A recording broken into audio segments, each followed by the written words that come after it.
कुणीतरी बाजूला व्हा म्हणण्यापेक्षा आपण आधीच बाजूला झालेलं बरं, नाराज असल्याच्या चर्चेवर दीपक केसरकरांची बोलकी प्रतिक्रिया. मंत्रिपद न मिळाल्याने नाराज होऊन पक्षाच्या कार्यपद्धतीवर टीका करणाऱ्यांचा भविष्यात वेगळा विचार करण्याचा निर्णय उपमुख्यमंत्री एकनाथ शिंदे यांनी घेतला आहे. काही नाराज आमदारांनी पक्षावर टीका केली आहे, त्यामुळे एकनाथ शिंदे यांनी तीव्र नाराजी व्यक्त केली आहे. श्रद्धा आणि सबुरी ठेवा, कुणावरही अन्याय होऊ देणार नाही, काम करणाऱ्यांचा सन्मान ठेवला जाईल, योग्य वेळी त्यांना न्याय दिला जाईल अशी भूमिका एकनाथ शिंदे यांनी घेतली आहे. तर दुसरीकडे मंत्रिमंडळातून दीपक केसरकर यांना देखील वगळण्यात आलं आहे. मात्र दीपक केसरकरांनी संयमी भूमिका घेतली, त्यामुळे दीपक केसरकर यांनी ज्या प्रकारे संयमी भूमिका घेतली आहे त्याचं एकनाथ शिंदे यांनी कौतुक देखील केलं आहे. तर नाराज आमदारांची समजूत काढण्याचा प्रयत्न शिवसेनेच्या गोटातून सुरू असून मीडियाच्या माध्यमातून नाराजीला वाचा फोडण्याचा प्रयत्न करणाऱ्यांवर मात्र शिंदे नाराज झाल्याचं कळतंय. अशातच माजी मंत्री दीपक केसरकर यांनी या विषयावर भाष्य करत आपली प्रतिक्रिया दिली आहे. मी नाराज नाही, 2.5 वर्ष मला मंत्रिपद मिळालं, त्यात मी खुश आहे. आमदारकी सुद्धा काम करण्यासाठी पुरेशी आहे. शेवटी इतरांना सुद्धा संधी मिळायला हवी. वय वाढत असतं, आगामी काळात कुणीतरी बाजूला व्हा म्हणण्यापेक्षा आपण आधीच बाजूला झालेलं चांगलं असतं, अशी बोलकी प्रतिक्रिया त्यांनी यावेळी दिली आहे. माझ्या चेहऱ्यावर तुम्हाला कुठे नाराजी दिसत आहे का? नव्या मंत्र्यांच्या चेहऱ्यावरील आनंद बघा. पहिल्या शुभेच्छा नितेश राणेंना दिल्या. ते तरुण आहेत, ते चांगलं काम करतील, माझं मार्गदर्शन त्यांना राहीलच. नाराजी असलेल्यांनी संयम ठेवला हवा. गोगावले यांच्याकडे बघा, 2.5 वर्ष त्यांनी वाट बघितली. भुजबळ साहेब प्रदेशाध्यक्ष होते, ते आता बाहेर आहेत, तर कोणीही बाहेर राहू शकतं.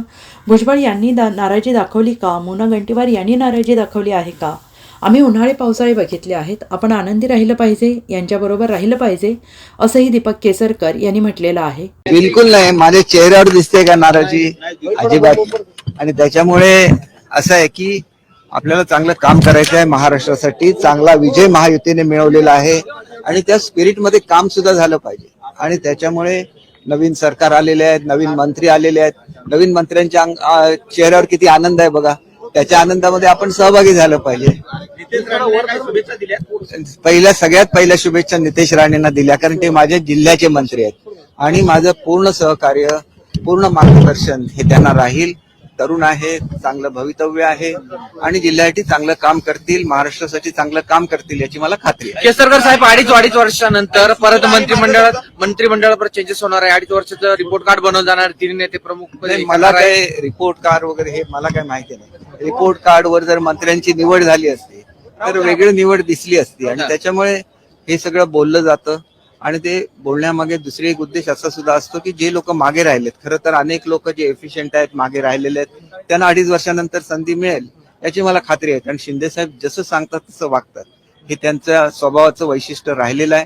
त्याच्यामुळे 2.5 वर्षानंतर जी लोक मागे राहिलेत, समजा काही लोक तरुण आहेत, त्यांना संधी नाही मिळाली, नाराज झाले, त्यांना सुद्धा लवकरच संधी मिळेल.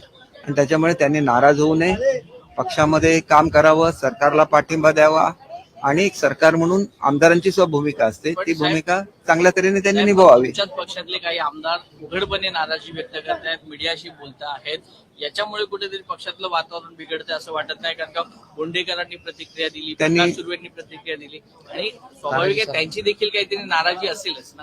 त्यांनी संयम बाळगला पाहिजे. 2.5 वर्षानंतर आता जी तुम्ही नावं घेतलीत हे 100% मंत्री होणार आहेत. बघा, गोगावले साहेब मंत्री होणार होते, त्यांनी 2.5 वर्ष वाट बघितली, त्यांना चांगला निर्णय मिळाला, ते आनंदी आहेत. तसाच आनंद सर्वांना मिळेल आणि लोकांच्या आनंदामध्ये सहभागी व्हायला मला आवडतं, कारण मी साहेबांचा भक्त आहे. तुम्ही केसरकर साहेब, तुम्ही आणि मुनगंटीवार साहेब दोघेही सहकारी राहिलेला आहे.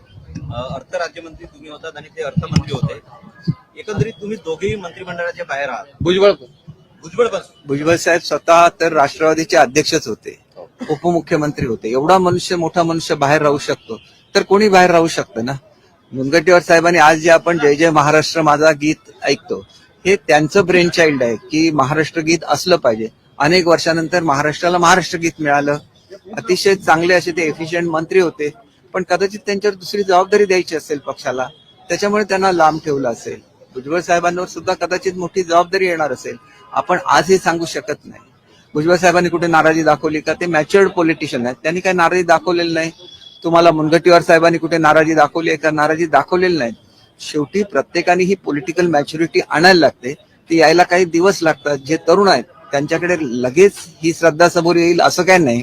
आम्ही अनेक वर्ष काम करतो, अनेक उन्हाळे पावसाळे बघितलेले आहेत आणि त्याच्यामुळे मला निश्चितपणे वाटतं की मुख्यमंत्री महोदय, उपमुख्यमंत्री महोदयांना मोकळ्यापणे कारभार करायला मिळाला पाहिजे तर आपण आनंदी राहिलं पाहिजे, त्यांच्या बरोबर राहिलं पाहिजे. Thank you sir. Bureau report, SBN Marathi, Mumbai.